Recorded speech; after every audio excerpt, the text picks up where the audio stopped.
දන්නේ නැහැ ඔය. මොකද කරන්නේ? ඔබ බය වෙන්න එපා බං. මම ඔබට උයන එක මුල ඉඳන් අගටම කියලා දෙන්න. ඔබ මං කියන විදිහට වැඩේ කරන්න බය වෙන්න එපා. A few moments later. හරි. පළවෙනි දේ තමයි අපි උයන්න ගන්න හැම භාජනයක්ම හොඳට සබන් දාලා හොදගන්න.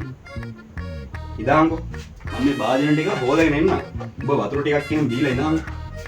An eternity later.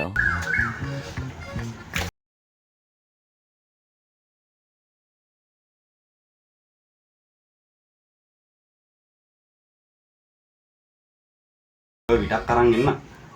උඹ එතකන් ඔන්න යට තියෙනවා මේ ලුණු ගෙඩි 4-5ක් ඇති. ඒ ටික අරගෙන පොඩ්ඩක් හොදලා මේ සුද්ධ කරා.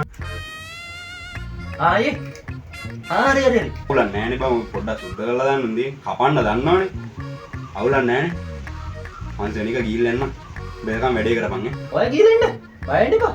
ලූන් ටික නයි මං සුද්ධ කරලා තියන්න. දන්නවනේ කොල්ලගේ වැඩ. කියන විදිහට වැඩ එනවා.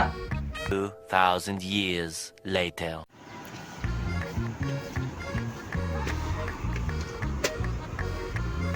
සින්දු කීකී ආතල් එකේ ඉන්නේ. මේ කවුයලවත් ඉවර කරලා. අර නම් කිව්ව උයන්නත් බෑ කියලා. මම බෑ. Sunlight මුක හොතන සබන් කෙටයි.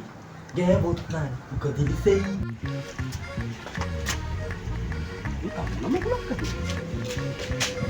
නිසා මොකද මං කරන්නේ? මුකම් සඳ බොඳේ වගේ. මොන මගුලක්ද බං බෝයි කරන්නේ? අයියේ කිව්වනේ හොඳටම සබන් දාලා හොදන්න කියලා. ඒකයි මම ඩ්‍රින්ක්ස් දාලා හොදනවා කියන්නේ. ඔබ යාත්‍රික ආන්දා